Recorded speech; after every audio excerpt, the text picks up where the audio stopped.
अब जिसने मेरे ऊपर गोली चलाई है ये मेरा भाई था, ठीक है, और फिर मैंने भी इसके ऊपर गोली चलाई है। हम दोनों भाइयों ने एक दूसरे के ऊपर गोली चलाई है। जंग के लिए तैयारी है आपकी? इंशाल्लाह इंशाल्लाह आप भी जाएंगे इंशाल्लाह। हाँ, जंग का अगर जंग की खातिर शरफ कुर्बान है। सीधा गर्दनों पे वार करो, उन्हें पता चलना चाहिए कि हमने जंग की ख्वाहिश की है और ये सिला मिला है। मैं जा रहा हूँ सामान उठाने। अच्छा, सामान उठाने। जी। मैं आपको एक बात पहले क्लियर कर देना चाहता हूँ, अगर आप व्लॉग को बीच में से स्किप करके देखने जा रहे हैं तो ये व्लॉग आपके लिए नहीं है, क्योंकि काफी सारे इख्तलाफी मसाइल होते हैं। हाँ, अगर आपके पास टाइम है तो आप अपने कीमती टाइम में से टाइम निकाल के व्लॉग देख सकते हैं। तो इसलिए जब तक आप व्लॉग को पूरा नहीं देखेंगे तो आपको पूरी बात समझ नहीं आएगी। तो पहले आपने व्लॉग को पूरा देखना है, तो फिर अपनी राय का इजहार भी कमेंट सेक्शन में जरूर करना है। अस्सलाम वालेकुम, good morning, welcome to my new vlog. वाह जी वाह गाइस, आज कैमरा ऑन करते क्या मौसम देखने को मिल रहा है, मजा आ गया भाई साहब। इन चिड़ियों को नहीं पता कि मैं पहले भी एनिमल लवर हूँ। मेरे सामने ना चिल्लाया करो, मुझे तुम अच्छी लगती हो और तुम मुझसे पकड़ी नहीं जाओगी, ये मुझे पता है। पकड़ने की कोशिश करते हैं। एक मिनट, उड़ना नहीं, उड़ गई है गाइस। पता है मैं चिड़ियों को पकड़ने के बाद क्या करता हूँ? उनको पकड़ के, उनको देख के, उनके साथ प्यार करके, पानी पिला के उनको छोड़ देता हूँ और फिर वो फुर्र हो जाती है। गाइस, अकेला बंदा हूँ और काम बहुत ज्यादा है। अब समझ ये नहीं आ रही कि पहले कौन सा काम करूँ। पहले मुझे ये काम कर लेना चाहिए। चलो जी, ये भी तो काम है, ये भी तो मैंने ही करना होता है गाइस, क्योंकि यहाँ पे मैं रहता हूँ ना, हम ही साफ करेंगे। वैसे तो ये साफ ही रहता है आजकल, लेकिन फिर भी मट्टी छट्टी आ जाती है, इसलिए। चलो जी गाइस, सफाई वाला तो छोटा मोटा काम था, ये तो कंप्लीट हो गया। अब बड़े और असल काम जब आप सुनेंगे तो आप खुद भी शौक हो जाएंगे। गाइस, अकेला बंदा सोचें कितने काम है यार, कितने काम होते हैं जिंदगी में, काम खत्म ही नहीं होते। फिर देर किस बात के, अंदर चल के आपको बड़े बड़े काम बताते हैं। बड़े कामों में से एक काम ये भी है कि ये जो कमरा आपको नजर आ रहा है, यहाँ पे पहले कच्चा पेंट हुआ है। अब हमने इस पे पक्का पेंट करवाना है, ठीक है। पहले ये जो कलर हुआ है ना, हाथ के साथ चिपक जाता है, ये आप देख रहे हैं, ये हाथ के साथ लग जाता है। लेकिन अब जो करवाएंगे ना, वो हाथ के साथ नहीं लगेगा, वो पक्का होगा, जो पक्का पेंट होता है। तो सबसे पहले तो मुझे इसके लिए पेंट लेने जाना है। नीचे हो सकता है हम चॉकलेट कलर करें, और ऊपर जो होता है, ऊपर का कलर मुझे याद है लेकिन मुझे उसका नाम ज़हन से उतर गया है। चलो जब वहीं चलेंगे ना,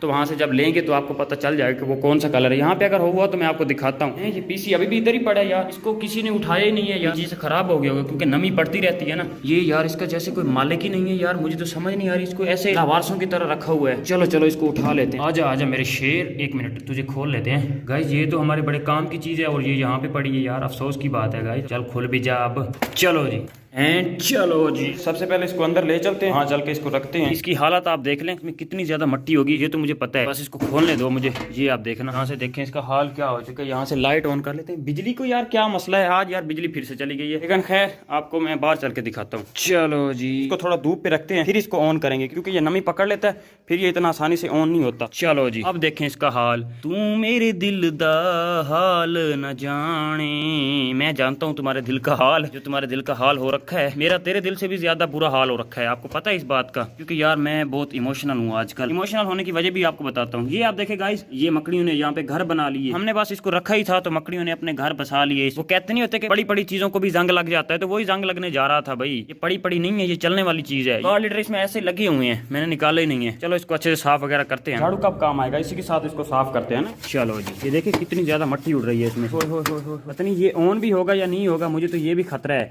कहीं विंडो ही ना मांगने लग जाए। ये आप देखें, धूल आप चेक करें, बाकी सब छोड़ें। चलो जी एंड चलो, ये आप देखें मट्टी के ठप्पे बने हुए हैं, ये उतरने का नाम ही नहीं ले रहे। इसको तो हम हाथ के साथ ही मिटा देते हैं, क्योंकि अभी मेरे पास कपड़ा नहीं है ना यार, थोड़ा मैं सफर नहीं करना चाहता, क्योंकि पहले भी मैं बहुत थक चुका हूँ। मैं अकेले बंदे ने सफाई की है। चलो जी, ऐसे ही लगेगा ना, उल्टा लगा रहा हूँ। जब जल्दी होती है तब ऐसा ही होता है। आपको भी जब जल्दी होती है, आपके साथ भी ऐसा होता है जैसा मेरे साथ होता है। जल्दी में काम बहुत खराब हो जाते हैं, हालांकि होना वही होता है जो होना होता है। हम ऐसे परेशान हो जाते हैं, परेशान नहीं होना चाहिए। चलो जी, चलो अब सही है। चलो ये जाए नमाज है, इस जगह पे रख देते हैं माशाल्लाह से। अभी नमाज का टाइम भी होने वाला है, फिर नमाज भी अदा करेंगे। चलो जी, अब तुम भी आ जाओ। डेल की बहुत ही अच्छी है और मुझे प्यारी लगती है, क्योंकि डेल की है, दिल की है। दिल और डेल। ओह, गिर गई, बच गई हो? हाँ बच गई। ये देखें इसने लीडों का क्या हाल कर रखा है पीछे से। जंग के लिए तैयारी है आपकी? इंशाल्लाह आप भी जाएंगे इंशाल्लाह। हाँ, जंग का अगर जंग की खातिर शरफ कुर्बान है। नहीं, ये तो ऑलरेडी तैयार है, जंग के लिए तैयार है ना आप। अगर जंग लग जाए पाकिस्तान की तो आप क्या करेंगे? अगर आपका बुलावा आ जाए फिर चलेंगे। अच्छा चलो दिखाओ। ऑलरेडी तैयार बैठे, इसने तो चश्मे लगा रखे हैं। अच्छा, चश्मे के साथ घास काटते हैं आप? घास काटता हूं। अच्छा, टेक्निकल बंदे हैं फिर तो। अच्छा, गोया शायद उठाते हैं, इसलिए तो आपको। अरे फार्मर ऐसे ही होते हैं, फार्मर की पर्सनैलिटी होती है। आपका भाई भी फार्मर बनने जा रहा है, इस जैसी पर्सनैलिटी होगी फिर मेरी भी, आप देख लेना। आप भी बना रहे हैं? इंशाल्लाह जरूर बनाएंगे भाई। जा रहा हूँ सामान उठाने। अच्छा, सामान उठाने? जी। कौन सा सामान? नाम है मेरे CCD चाहिए। अच्छा कहता है जंग के लिए सामान उठाने जा रहा हूँ। आप भी जब अपने घर से कुछ लेके आओ ना। मैं तो लेके आ चुका हूँ। अच्छा तू लेके आ चुका है, वाह जी वाह, फायर करो फिर फायर करो, हमें चेक करवाओ।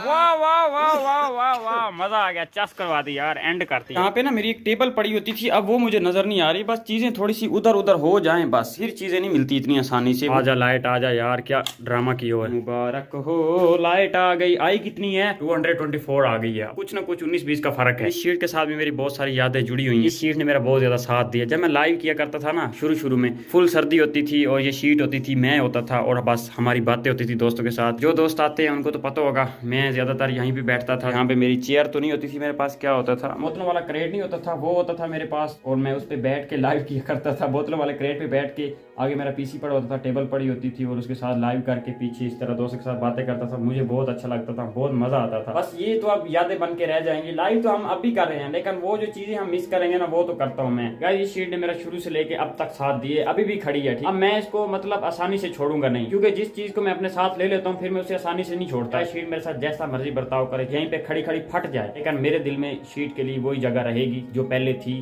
कि इसने मेरा साथ दिया है और मैंने इसको नहीं छोड़ना। जब मैं शुरू में लाइव किया करता था तो ये मैं लाया था शीट दीवार पे लगाने के लिए। पहले मेरे पास कुछ मतलब ऐसा नहीं था, मैं तो ऐसे ही लाइव आ गया था, मुझे नहीं पता था कि क्या करना है क्या नहीं करना। मुझे ना कुछ नहीं छुपाना था दोस्तों से, मतलब मैं जो था मैं चाहता था कि दोस्तों के सामने रियल जाऊं। तो फिर मुझे किसी ने कहा कि उस्मान अगर पीछे शीट लगा दे, थोड़ा बैकग्राउंड अच्छा हो जाएगा इस तरह। फिर मैंने कहा चलो शीट ले लेते हैं। तो फिर ये शीट मैं लेके आया था, तकरीबन 2-250-300 रुपए की लेके आया था। अब पीसी को ही ले लें, पड़ा था उधर, अगर पड़ा रहता तो मट्टी पड़ जानी थी, खराब होता रहता, ऐसा ऐसा और जाले बन जाते, फिर उसमें चूहे आ जाते, फिर पता नहीं क्या हो जाता उसके साथ, फिर वो खराब ही हो जाता ना, एक दिन खत्म हो जाता। तो चीजें हिफाजत से होती हैं। तो जो भी चीज है या जो भी कोई इंसान है, अगर आप उसकी हिफाजत करेंगे, उसका साथ देंगे, जब दिलों में जंग लग जाता है ना, तो फिर पीछे कुछ नहीं बचता। कोशिश किया करें कि दिल में किसी के लिए जंग ना लगाया करें। कोई जो भी है जैसा भी है वो अपनी जगह ठीक है, आप अपनी जगह ठीक है, ठीक है। जब हम किसी के लिए थोड़ा सा जंग पैदा करते हैं तो वो जंग बढ़ता है। कोई भी चीज है वो करने से बढ़ जाती है। अगर हम दिल में किसी के लिए मुनाफकत लेके फिर रहे हैं तो वो खत्म नहीं होगी। वो तब खत्म होगी जब हम आपस में भाईचारा मोहब्बत के साथ रहेंगे, एक दूसरे के साथ अच्छा सलूक करेंगे। छोटी मोटी बात पे हमारा झगड़ा हुआ है, उस पे बैठ के बात करेंगे। अगर हमारी गलती होगी तो हम मानेंगे, अगर उसकी गलती होगी तो वो मानेगा। इस तरह झगड़े फसाद दंगे खत्म होते हैं। और ये बात आज मैं पता क्यों कर रहा हूँ, क्योंकि आजकल जंग का माहौल चला हुआ है ना, तो इधर उधर मतलब हर तरफ आपको पता है कि जंग लगी हुई है।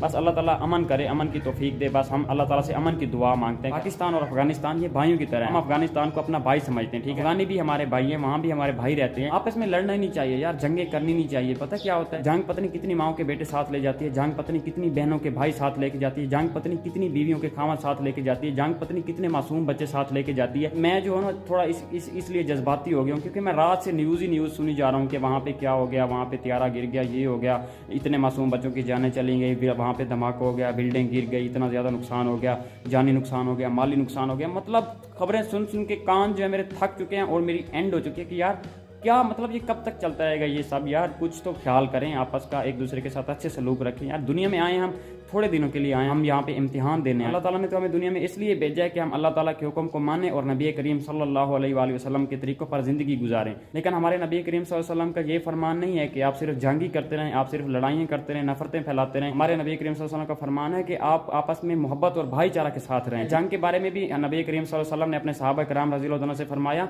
कि जंग की तमन्ना मत करो, मतलब जंग की ख्वाहिश ना करो कि जंग लग जाए, उसमें ख्वाहिश ना करो। लेकिन अगर जंग लग भी जाए गलती से, अगर वो सामने वाला नहीं मान रहा, वो उसका हाल जंग ही है, मतलब वो जंग करने से चीज़ें ठीक होंगी, फिर सीधा गर्दनों पे वार करो, फिर बुजदली छोड़ दो। क्योंकि सामने वाला अगर जंग करना चाहता है, अगर उसकी ख्वाहिश है, तो फिर उसे बताओ कि हमारी पावर क्या है, और उन्हें पता चलना चाहिए कि हमने जंग की ख्वाहिश की है और ये सिला मिला है। तो हमारे नबी करीम सल्लल्लाहु अलैहि वसल्लम ने सबसे पहले तो मतलब आपस में भाईचारा के दर्स दिए हैं। जंग तो आखिरी स्टेज पे होती है कि जब सब कुछ खत्म हो रहा होता है, कोई भी हाल नहीं बचता, बस वो जंग लगनी ही लगनी होती है। मतलब वो किसी भी तरीके से नहीं मान रहा होता अगला बंदा, तो फिर जंग का जो होता है खतरा होता है। तो फिर जब जंग लग जाती है तो मेरे नबी करीम सल्लल्लाहु अलैहि वसल्लम का फरमान है कि आप सीधा गर्दनों पे वार करो, फिर जंग में बुजदली ना करो। और हम इंशाल्लाह हमारे नबी करीम सल्लल्लाहु अलैहि वसल्लम की हुई बात पे अमल करेंगे। नबी करीम सल्लल्लाहु अलैहि वसल्लम की हर बात पे मैं कुर्बान, मेरे माँ बाप कुर्बान, हम सारे कुर्बान, ठीक है। बाकी सबसे पहले तो नबी करीम सल्लल्लाहु अलैहि वसल्लम ने फरमाया कि जंग की तमन्ना ना करो। सबसे पहले तो हम ये करते हैं, अल्लाह ताला से दुआ करते हैं, हम जंग की तमन्ना नहीं करते, ठीक है। हम अल्लाह ताला से दुआ करते हैं कि अल्लाह ताला अमन की तौफीक अता फरमाए। ये सारी बातें मैं आप सबके साथ इसलिए शेयर करता हूँ क्योंकि मैं आप सबको अपनी फैमिली की तरह समझता हूँ। ऐसा मुझे ऐसा लगता है कि मैं सारी बातें अपने भाई बहन और दोस्तों से कर रहा हूँ।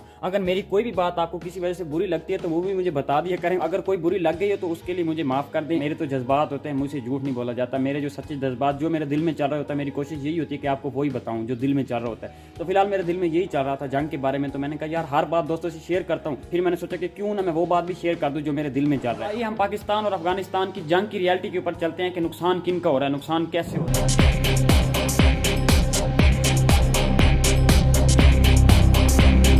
अल्लाहु अकबर, अल्लाहु अकबर, अशहदु अल्ला इलाहा, अशहदु अल्ला इलाहा। उम्मीद है कि जो बात मैं आपको समझाना चाहता था वो बात आपको अच्छे से समझ आ गई होगी। अब जिसने मेरे ऊपर गोली चलाई है ये मेरा भाई था, ठीक है, और फिर मैंने भी इसके ऊपर गोली चलाई है, मैंने भी अपने भाई के ऊपर गोली चलाई है और भाई ने भी मेरे ऊपर गोली चलाई है, यानी हम दोनों भाइयों ने एक दूसरे के ऊपर गोली चलाई है। यहाँ से पता चलता है कि पाकिस्तान और अफगानिस्तान ऐसे ही हैं, लेकिन इनको समझ नहीं आ रही, इनको थोड़ा समझना चाहिए, बैठ के बात कर लेनी चाहिए, मसला हल हो सकता है। अगर पाकिस्तान ने गोली चलाई तो उसने भी अल्लाह अकबर की सदा लगाई, अगर अफगानिस्तान ने गोली चलाई तो उसने भी अल्लाह अकबर की सदा लगाई, अगर अफगानी की मौत हुई तो उसने भी अशहदु अल्ला इलाहा इल्लल्लाह पढ़कर अपनी जान दी, अगर पाकिस्तानी की मौत हुई तो उसने भी अशहदु अल्ला इलाहा इल्लल्लाह पढ़ के अपनी जान दी। तो फिर आप खुद बताएं कि फर्क किस बात का, दोनों मुस्लिम हैं, इनको आपस में नहीं लड़ना चाहिए, ठीक है। तो अब मुझे लगता है व्लॉग का भी यहाँ पे कर देना चाहिए एंड। तो बाकी कैसा लगा आज का व्लॉग कमेंट्स में जरूर बताना है। अगर आज का व्लॉग पसंद आया तो व्लॉग को लाइक करें, अगर चैनल को सब्सक्राइब नहीं किया तो प्लीज चैनल को भी सब्सक्राइब कर लें। मिलते हैं इंशाल्लाह नेक्स्ट व्लॉग में, अपना रखें बहुत सारा ख्याल, तब तक के लिए बाय।